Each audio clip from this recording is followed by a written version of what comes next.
It's not. Okay.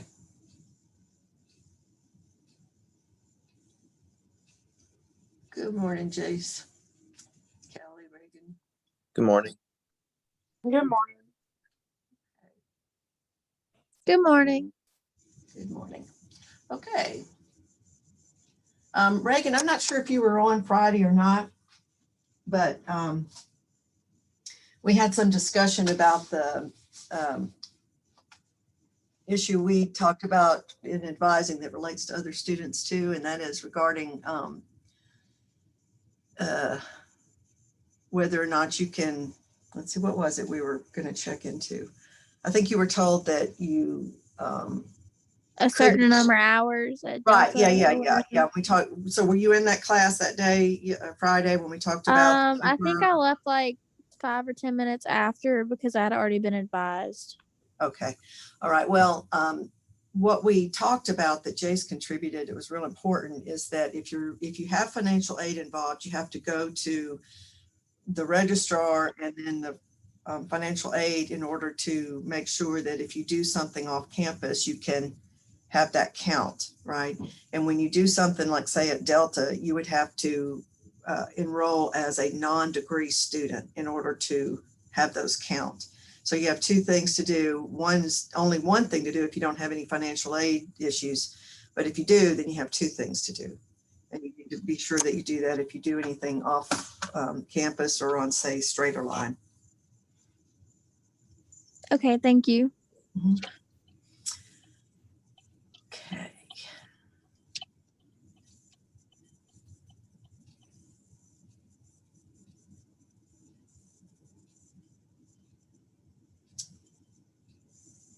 If I just pay it out of pocket, do I still have to go to financial aid? No, all you have to do is just go to, just make sure that you get it transferred over when you finish the course. So it counts towards your degree. Yes, ma'am. Okay, I don't think that's going to work.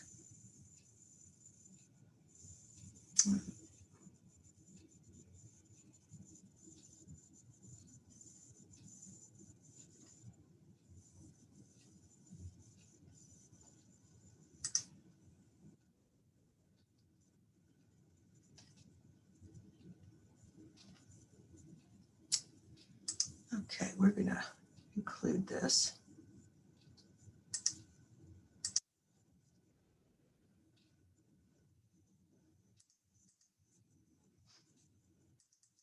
We're at 9:01. Okay.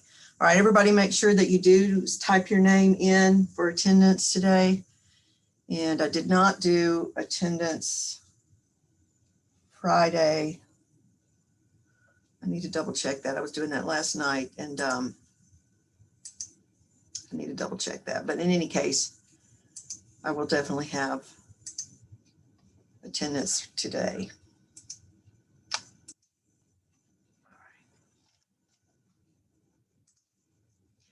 Okay, so we're going to go ahead and get started. I am fully aware of what we need to have so that you can complete the semester, because this is the last week of Unit 3 and we start Unit 4. And before you know it, it's going to be time for, let me put you over here so I can look at you and talk to you the same way.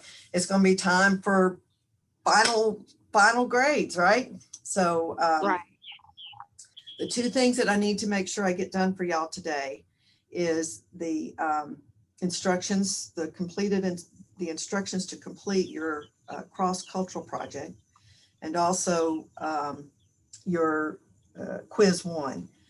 I have several, including the child abuse class, which some of y'all are in, but most of you are not. And so I've got that one ready to upload, but then I've got to get y'all's ready. So I'm fully aware of that. I'm going to strive to get that done for y'all so that we can go forward from that. Remember what I've told you.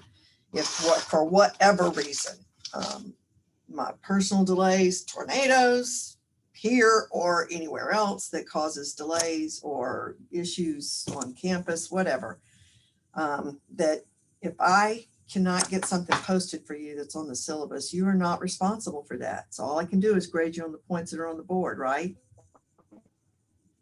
Yes, ma'am. Yes, ma'am. All right, good. Okay, good. So just so you know that. So when I say I'm going to strive to do something, I'm going to do exactly that. I'm going to strive to do it. But if I can't get it done, no matter how hard I strive, then you're not responsible. Okay. All right. Okay, so let's just do a little bit of lecture today to make sure we've got this stuff covered that you need to have from this chapter 3. And it's probably the most important out of those 3 chapters that are listed for unit 3. And that is these systems, these theories that this author, Anderson, uses to describe not just the United States, but macro systems worldwide, right? We have great interdependence worldwide on countries for our economic benefit, for humane causes, for example. Today, as you know, I'm always going to share something I hear, and I heard something this morning on the BBC network. I like to hear what they're thinking and what they're saying over there. So I was listening to that and sadly heard this story about Mozambique right now, that in Mozambique there is Islamic terrorist group who is asserting its authority and disrupting a corporation there that's called DYKE, Dyke Corporation or something like that. Of course, I'm driving, so I can't write it down. But in any case, there was that one that has to do with worldwide concerns with humane treatment of human beings anywhere in the world. We all share a concern for that, and especially those countries that are more advanced economically and industrially with our government and the way that it's set up in our countries generally, right? So in Mozambique, they said dozens of bodies lying about this gentleman who worked for this company and was involved in a military action. So I suppose they're kind of, what do you call those military groups that are mercenary soldiers hired by this company to protect the company so that they could continue to produce whatever it was they produced. And I didn't catch that part. But the sad part is that this group had come in, and just last night, this morning, they saw there was an attack, and this morning there was bodies all over, decapitated bodies, including children. It was just so tragic to hear that. And so do we have an obligation worldwide to address that, or do we just sort of hang back and say, well, that's just one country, and it's a small country, and it's just one company that's in that company that's concerned, and so there you go. But sadly, here is the thing that relates to the world, that the gentleman also said that the government does not stand a chance to get them under control, because these particular soldiers, which is common in some of the smaller countries in the continent of Africa, that they take shelter, they hide in members of the community that they're seeking to oppress. So these Muslim terrorists, not all Muslims are terrorists, but this group is, and so they are within the housing, and they're hard to find that way. In addition, they also have aircraft. Now think about this, they have aircraft, whereas the government does not. They have no aircraft, they have no air defense, and the military they do have is practically non-existent as far as their ability to defend themselves or their fellow men and women and children. So what do we do about that? Do we have an obligation as a world community to step into that macro system of that country and to help them by maybe perhaps providing some air protection? And furthermore, here's a question that is going to lead us into this. I don't know why they have this Black's theory of law. Some of these I'm going to delete for you that you don't need to really focus on. I'm going to point out the ones that you do need to know about. But we've talked a little bit before about systems and world systems theory, how that kind of world systems builds on systems theory generally. So if we look at, hold on a minute.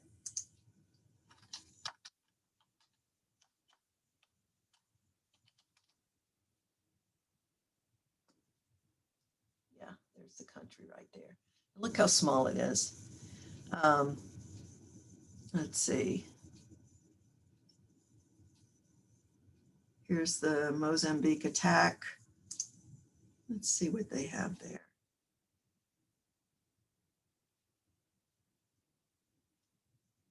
That tells you the story.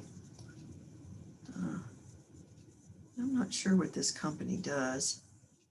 Anyway, I wanted to be sure I was saying this correctly, that Mozambique is a country, so obviously. So, okay. So what is it about these smaller countries, Mozambique, Zimbabwe, Zambia, Tanzania, Madagascar, what is it about these countries and some of the other countries that we are concerned about? It looks like these people running their own country. Okay, expound. Like the government is not. Right. Okay, but now let's consider, okay, and let's look at Saudi Arabia. I'm looking for Iraq and Iran, and I think that's over here, isn't it? Ooh, y'all help me now. Look this up. Find out where Iraq and Iran is. Let's make sure we got ourselves in the right place. Middle East. I would look, but I'm driving right now. Oh, okay. Well, you're excused. And I'm actually out walking. Right. Okay, so they're the Middle East, all right? So I really wanted a big map of this to make this point for y'all, and I can't pull it up. So somebody, if you can do that, then we can possibly, oh.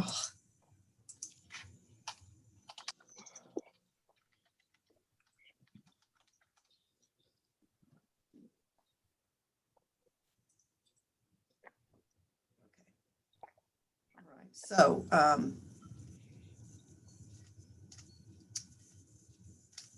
here's Africa that we were just looking at, right? And all of these countries here. And then let's look at Saudi Arabia, because, you know, it adjoins the continent here. Oh, here's Iran. And then Iraq is somewhere down there. Okay. So what's the difference between here, you know, with Mozambique? Here it is right here.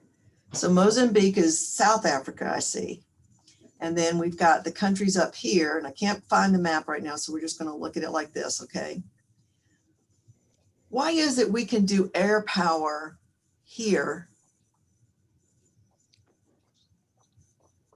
but we're not jumping to the cause of Mozambicans? That's what the gentleman on the news called it. What's going on here? What is this Is it because about? it's not part of the United States? I want to say because they're Do they not. not have air rights, or Keep trying. Let's have some conversation about this, because this is important, and this is what gets to why I'm pulling up critical race theory instead of that Black's theory of law. Okay, because that one's most important, and you might have been hearing some news if you tune into the news at all, or even whatever you listen to that sort of interjects news stuff. You may be hearing about how critical race theory is not a legitimate thing, and that it's being shoved down people's throats. That's the current state of affairs right now about this particular theory, but it fits what we're going to talk about here. So y'all tell me, what kind of industries go on, do you think, around in here versus up in here and in this area of the country in here? What does Saudi Arabia produce? Oil. the different? Oil. That's right. So because we are an oil dependent country, and so is most of the developed world, that's part of the reason we will see not just our country, but lots of other wealthy countries like Australia or Great Britain or France or Spain or even Russia step in and try to defend areas where the world economic system may be threatened because of the disruption of oil production, because so much is involved in that. It's not just running our cars, of course. It's in stuff we wear. Anything that's synthetic has got oil in it. If you wear leggings of any kind, I guarantee you are wearing something that was produced with oil, some amount of oil.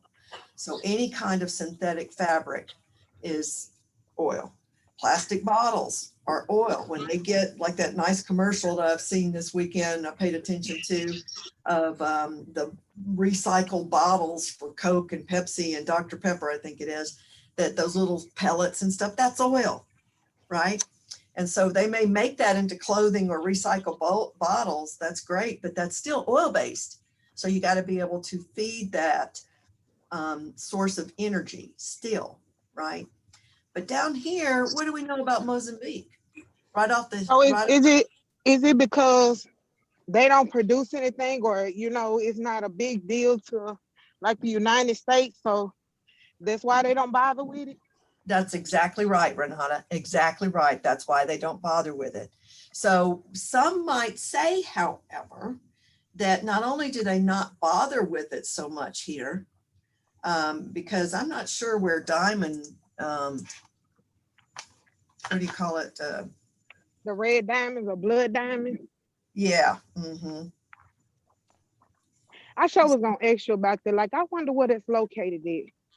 Because it's in like a lot of movies. Right. Hi. Well, go ahead.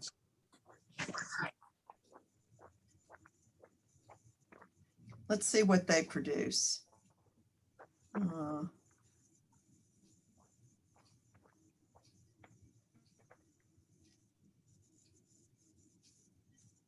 Looks like they got some tourism.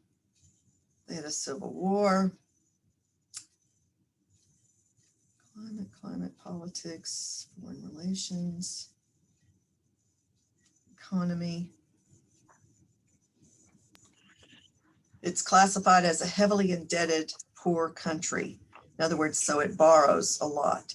And a lot of the diamond mining, I'm not saying that's done in this particular country, but that was a term I was looking for, mining. So the diamond mining that does occur in some of these smaller countries, as well as for other minerals too, are often exploited. And as you were saying, Renata, they have made movies about this, so it's pretty popular knowledge about blood diamonds, being that they are often mined by locals who don't get paid a lot. And so they're used and exploited in horrendous ways, according to what we know. And they are also subject to a lot of warring activity as local people try to overthrow companies, and the companies, because they have more money than the local political groups that rise up to try to combat those atrocities by the companies, the companies with more money are able to suppress those efforts, okay, by small political groups that rise up or military groups that rise up.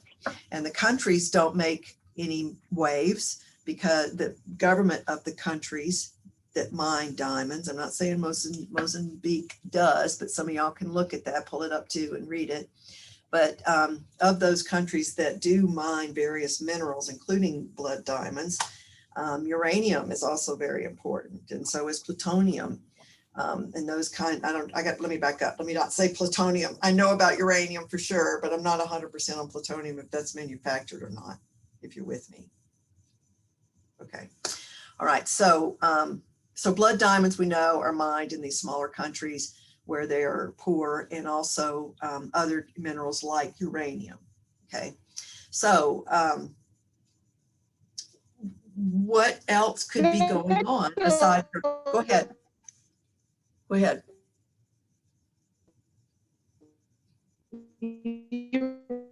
No, I can't.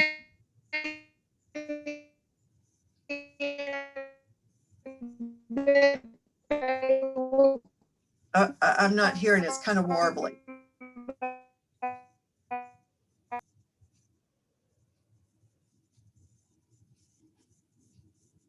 Okay. All right. So some might say, as was done by this let's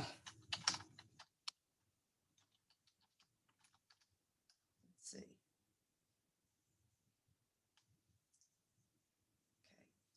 Some, like this lady that I heard also on NPR, because I like to flip the channels around and see if I find good stuff for our class that's useful. This is about waste production and infrastructure. This woman was interviewed today on NPR because she has written this book about her efforts to try to encourage her state legislators to address some of the issues that relate to poor water, poor waste management, poor infrastructure generally, poor roads, etc. But mostly, obviously, I've not read her book, but she was interviewed because of her book. She was saying that if we're going to deal with an infrastructure bill in the United States, then we need to make sure that we address these issues of infrastructure that's needed in order to effectively purify water supplies for communities, as well as waste management, so that the two don't intersect like they did in Flint, Michigan, with the waste going into the river in Ohio and in Michigan and all those states that, not Ohio, I'm sorry, in Flint, Michigan, those that lake there, I want to say it's Lake Erie, but anyway, so the river also that flowed down from that they've had children, just large numbers of children who have learning disabilities because of the lead that was in the water. And they still, to this day, this has been going on for 5 years or more, that the water supply is still not fit to drink.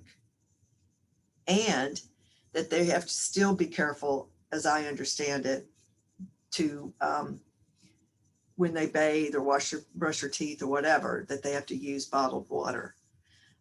They still use bottled water for drinking water and cooking purposes because they still haven't fixed it. And those were state legislators who did it. And guess what? The state legislators in the United States were not supported by the federal legislators from their state in a way that was productive enough to eliminate the threats and to actually implement the creation of jobs and opportunities for local people and to rebuild the waste management systems and the water purification systems there in Flint, Michigan, and they're still wrestling with it. So you've got the micro level, which is this woman who was talking about how she herself experienced this and took on going to her local community and trying to expose this issue that, for example, Flint, Michigan, that got national news is all about. But this is something that's been going on for a long time. In the, let me see, I want to say in the 80s, I think it was, there was all along the East Coast areas where people were being exposed to lead as well because of mining practices that were going on.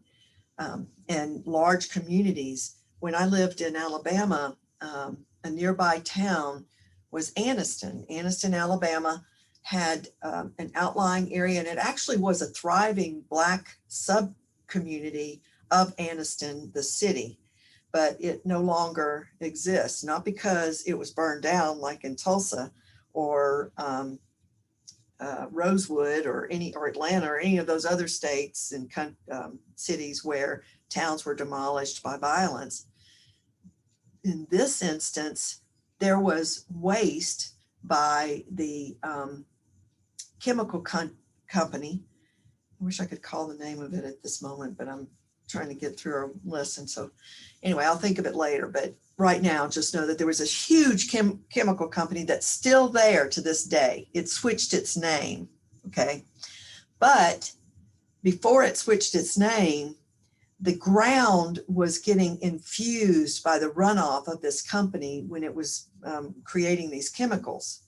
And the ground was so toxic that they had to shut down that whole section of that thriving Black sub community of Anniston, Alabama. I actually got to drive out there, and that was probably 2010, with a group I was working with the AmeriCorps and in Anniston, Alabama. And so when I drove out there, we were going to a community meeting where the Environmental Protection Agency people were meeting yet again. And this is something that had been going on for like almost 20 years, trying to get a settlement from this company, which they did eventually get. This was in the 90s, Johnny Cochran that defended, and this is all history for most of y'all, but Johnny Cochran was a famous attorney in California that defended O.J. Simpson, the famous football star who was alleged to have killed his wife and a young man that was a waiter or something. And so he was found not guilty and was later sued civilly, but that's another story unrelated to us today.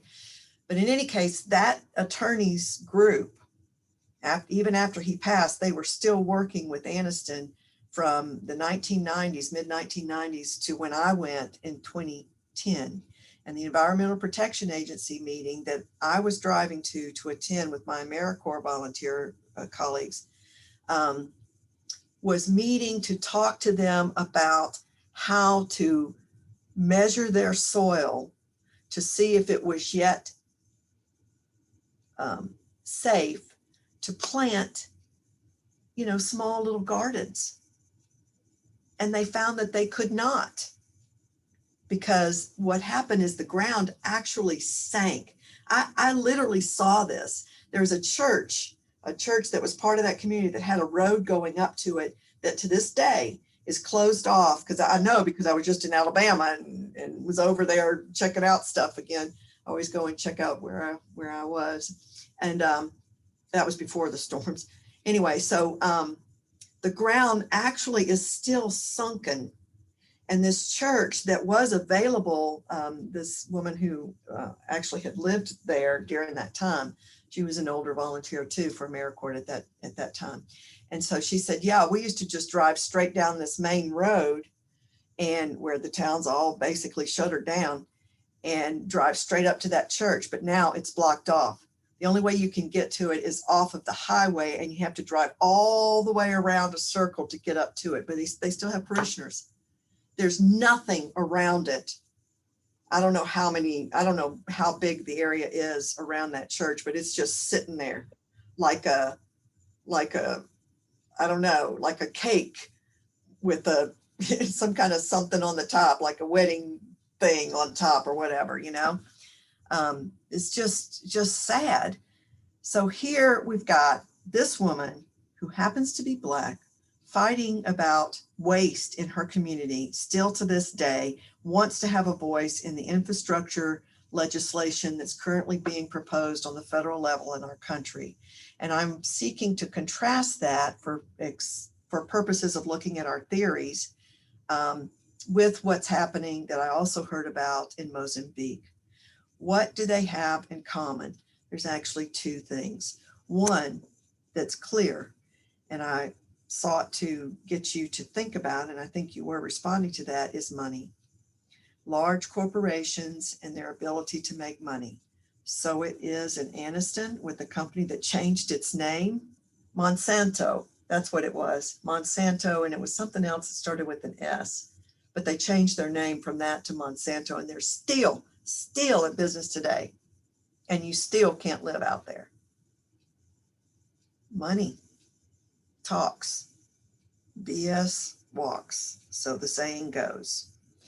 And here, we don't have people coming to the rescue from Mozambique because look where it is. What is its importance economically? Apparently not greatly important to world economy, or else we might be sending troops over, or at least air power, like we would up here, right? So it's money, but it's not just money. What else is it?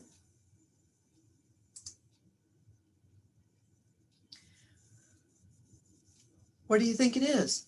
Resources. Resources.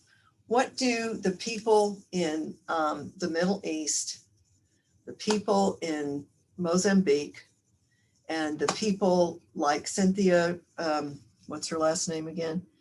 I was driving, so I couldn't write it down. Cynthia Flowers, or Catherine Flowers, I'm sorry, Catherine Coleman Flowers, that wrote this book.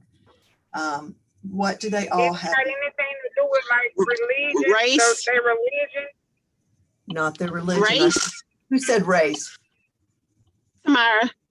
Tamara, you're exactly right. It's race. And so here, when we look at critical race theory and we're looking at what does that have to do with anything? Well, basically, critical race theory comes from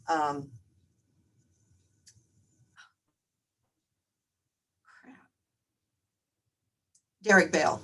I get it mixed up. I was just looking at some stuff about bell hooks and for my class this afternoon.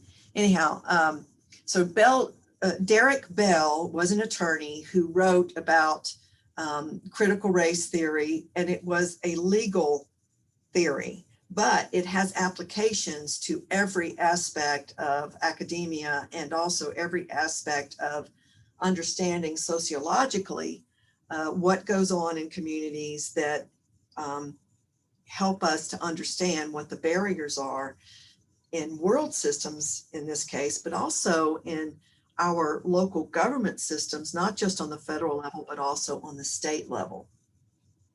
Okay. And so what they say is that the basic tenets is number one, race is not aberrant. That means, and this was Bell's own coining of that term, that race is not something that's abnormal. It's something that is very normal. Race and racism, discrimination based on race, is normal. Now we can take critical race theory and actually apply it to other issues as well, right?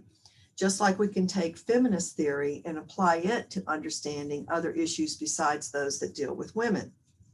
How do we do that in this case? Well, we use it with these two examples of the waste problems in the United States and the Mozambique problem, that both issues going on right now. The waste problem is still going on, and it's important because we're looking at legislation federally that's going to flow down to the states to try to fix situations like that. She wants to have a voice.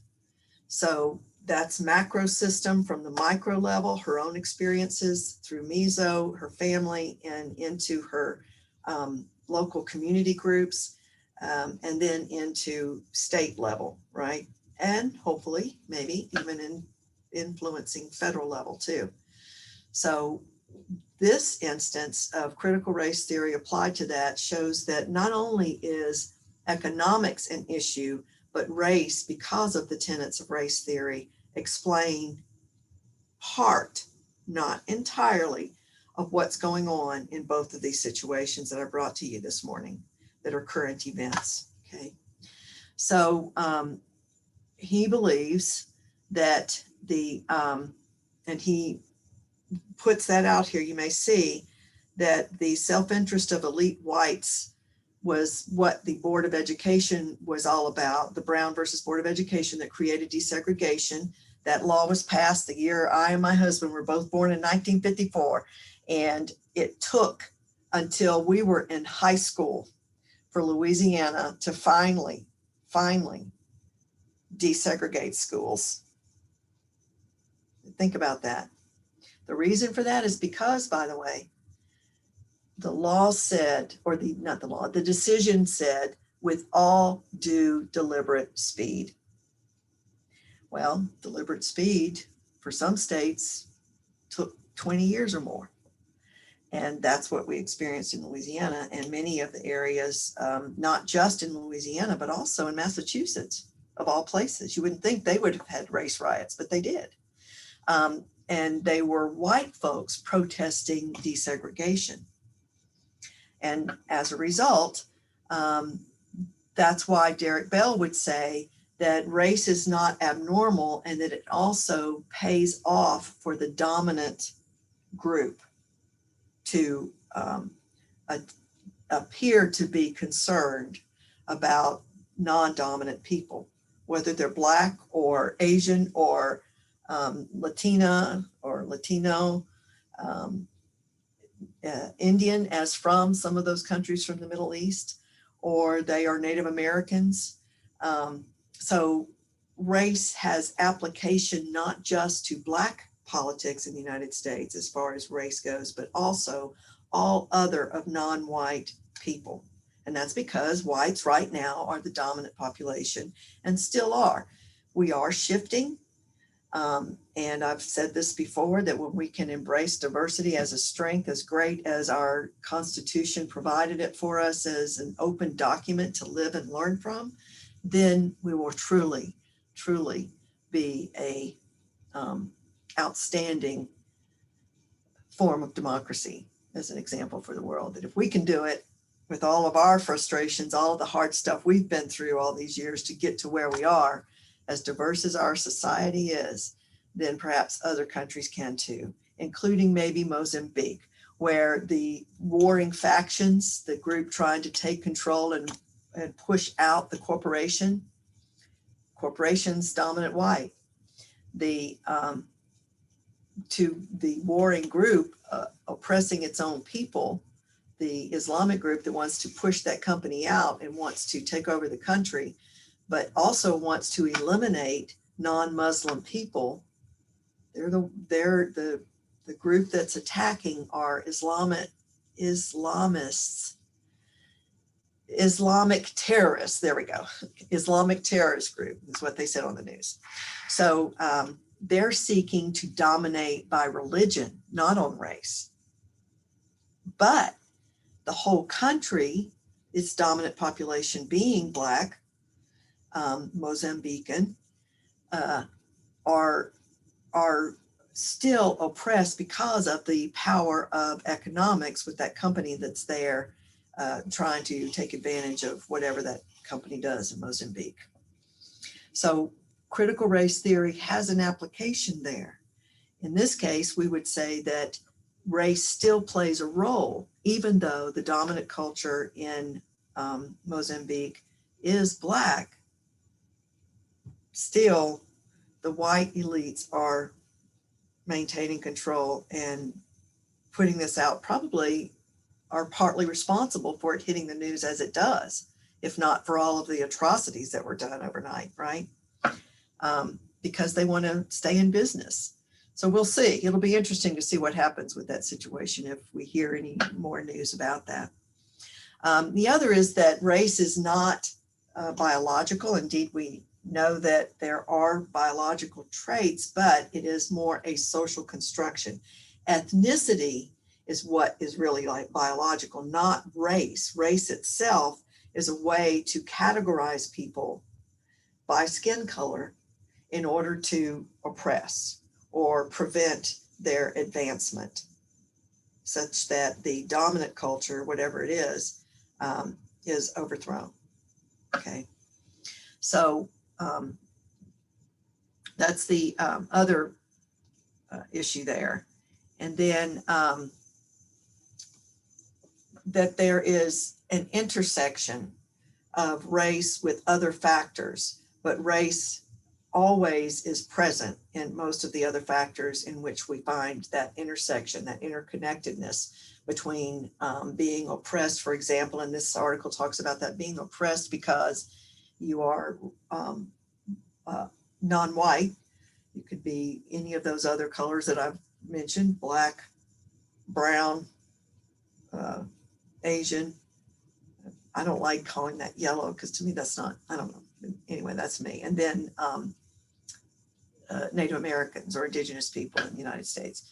So we can see that not just race is used, but also class, because there's been such a history of oppression of people who are non-white, such that poverty and the inability to advance equally with all other forms of the population, including white population. But we know that still today, the white population in the United States, indeed in all countries where white racial groups dominate economically and by numbers of people, that those countries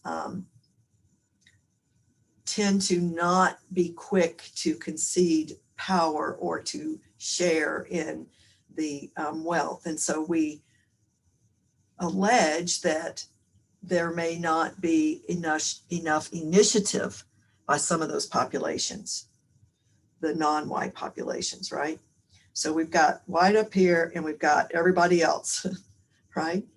And they're not only discriminated on by race, but because they were discriminated by race, now we have the intersection of economics. So we've still, even though we're working towards desegregation, we still haven't moved. And guess what? With the economic skewing, where we've talked about this before, where we are right now and have remained for the longest period of time, probably in our United States history. I'm saying probably because I haven't looked at any of this information lately, but we still do have a huge economic gap. So the intersection then of those forms of oppression that are used to keep certain people out of the dominant power structure. And what do we know is power? Charisma of leaders, money, and politics, right? So when you have control and you've had it for a long time, it's hard to give it up, okay? So you don't have to worry about some of this, just worry about this part that tells you what the tenets were, okay? All right, and that's not up yet, but it will be.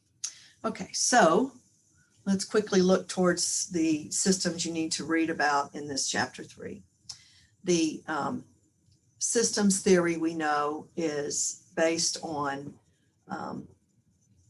the connection between micro, meso, and macro, and that we are all part of a system on the micro level, and that we are all born and raised within families, perhaps not by those who birthed us, but we are raised in some way institutionally by families or some other institution. I think I've shared with y'all before that I like crime shows, and I was watching something. What was the name of that series? Mind Hunters? I don't know. Anyway, a couple of weeks ago, I think I was watching some of that, and they had something about Manson, Charles Manson, the famous cult leader in the 1960s who's still in jail or whatever.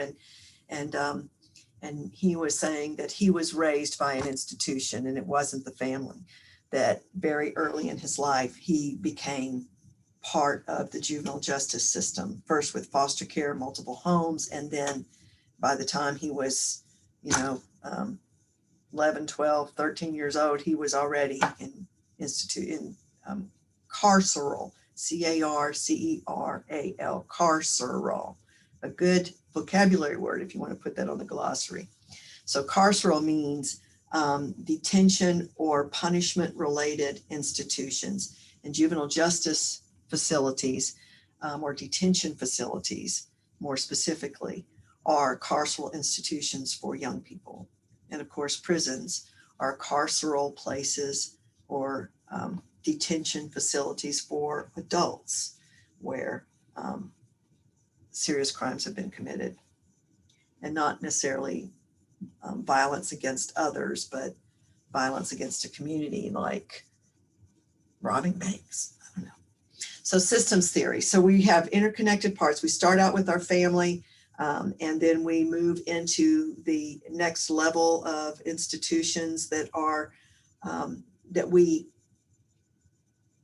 further our socialization in whatever country we're living in. In the United States, we enter into pre-K, K, primary grades, secondary grades, your high school, and hopefully are prepared to be employed. And some go on to college, right, and higher institutions, so educational institutions. But then there's also the economic institution. Once you are launched from your family, you're expected to be able to provide for yourself at some point, right? Interesting articles in some think tanks. I think of the Pew Research Institute, PEW, that likes to publish a lot of stuff on all kinds of subjects. And of course, my interest is mostly with social systems, the things that they write, and they have been writing for some time now about the shifting economic distribution being grossly unequal and inequitable, and that has had an impact on persons who do go through high school, finding only minimum wage jobs, going back to college, or perhaps going straight from high school into college at the encouragement of parents saying you need to get a job. Indeed, it is still true that a college degree statistically will earn more money than not having a college degree. But so do trades. So you don't have to have a college degree to get into that higher earning bracket. You can also do trades that are necessary for communities to function well, like plumbing, electricity, cable installations, technologies, and so on. So truck driving, oh my gosh. So we have the economic institution that we're supposed to be part of. Well, the Pew Research Institute says that the age at which children are launched has increased to somewhere in the mid to late 20s, early 30s. Dr. Severs, you have less than 5 minutes. Oh, I was all into it. Okay, look, here it goes. Systems theory, you need to know. Community theory that talks about how communities are actually set up. You need to look at feminist theory. These are the ones that we are most, we see most utilized in social work, okay? And then, and it may seem interesting about inequality, but critical race theory addresses inequality. And then social learning theory, role theory, okay? So one more time, role theory, social learning theory, feminist theory, community theory, and systems and world systems theory, because we've already talked about world systems, okay? Got it? So here's what I suggest, that you make note of this: systems theory, community theory, feminist theory, social learning theory, role theory, and then you're going to add critical race theory. Okay.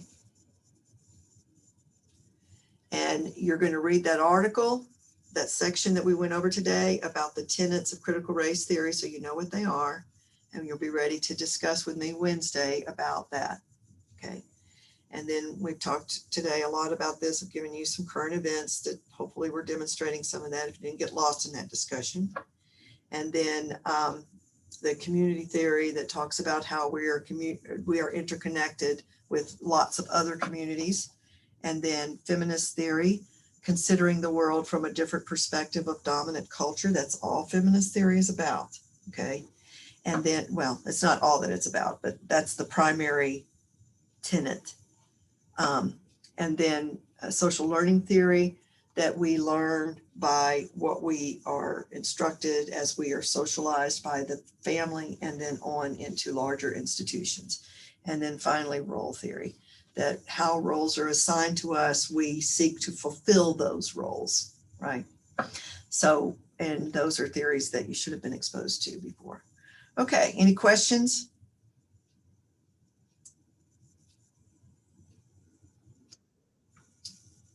All right then. No, ma'am, I don't have any questions. Okay, and that wraps us up.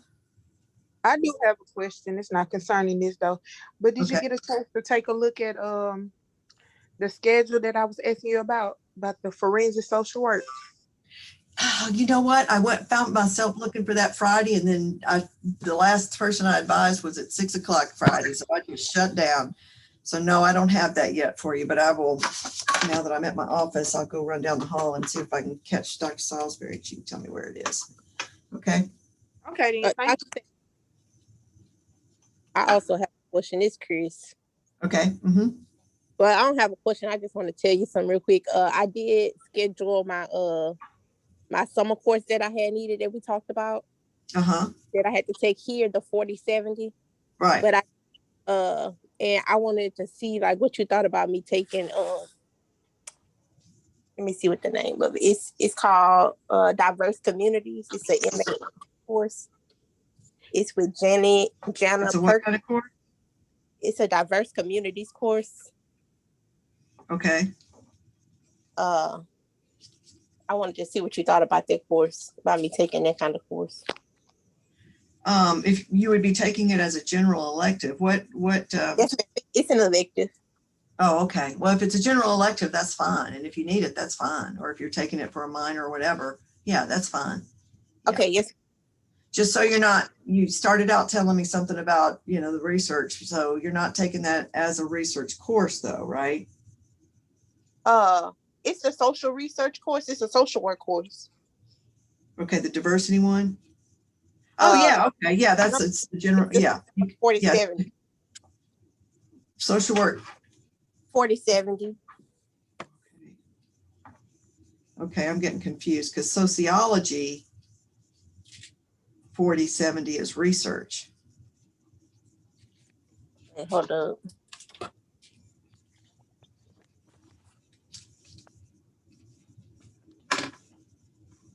We're done, everybody else. So if you don't have any other questions or. I think everybody else already logged out. Okay. Dr. Savage, I have a few things to say as well, if that's okay. Okay, yeah, sure.